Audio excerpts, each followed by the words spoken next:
Happy Tuesday to everybody. Well, it's been a little bit since I've done a daily devotion with you guys. I've still been doing them, but just did not feel released to start recording until today.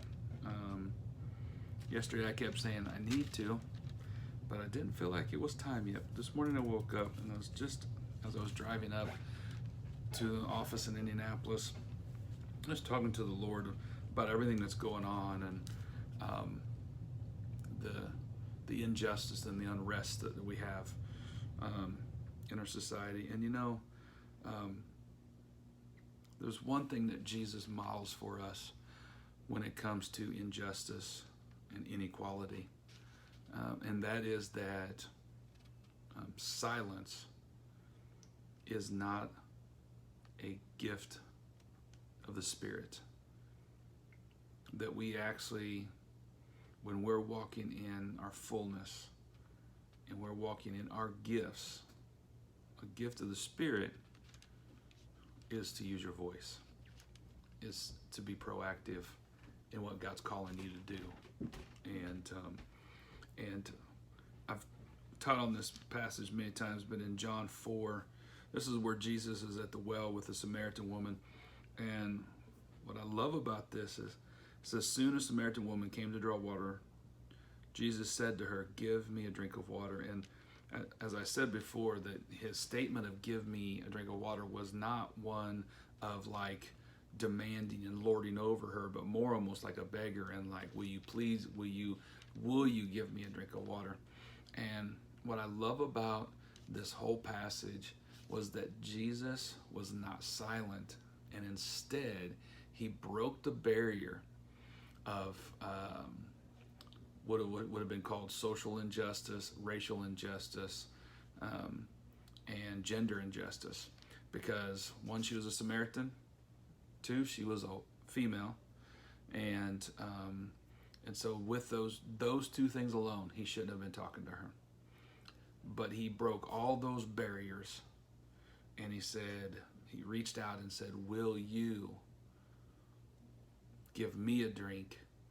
He humbled himself. It was this act of humility to break the ice.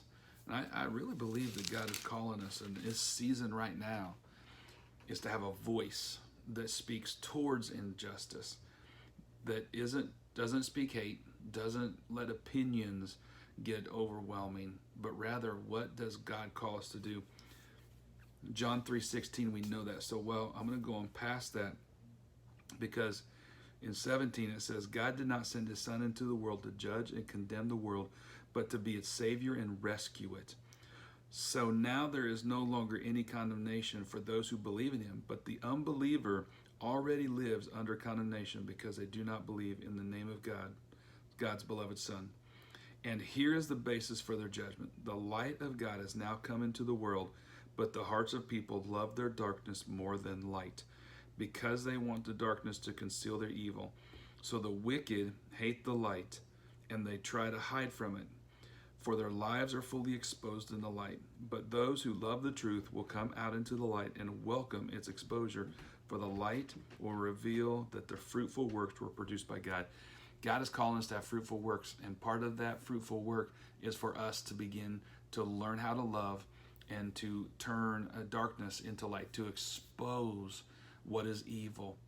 And we are not to love evil, we're not to conceal it, we're not to act like it doesn't exist, but we actually are right now radically supposed to be exposing what is evil, exposing what is darkness, and having a voice and standing up and saying that is not right. We cannot let that happen.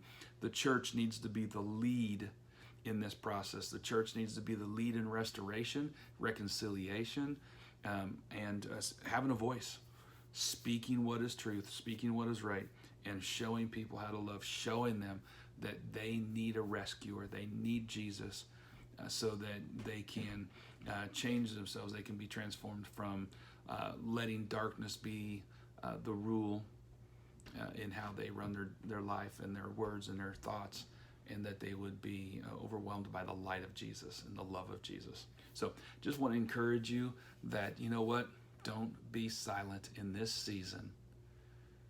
But if you're not going to be silent, then your words have to be full of truth and love and what the Word says about how He so loved humanity that He sent His Son to rescue it.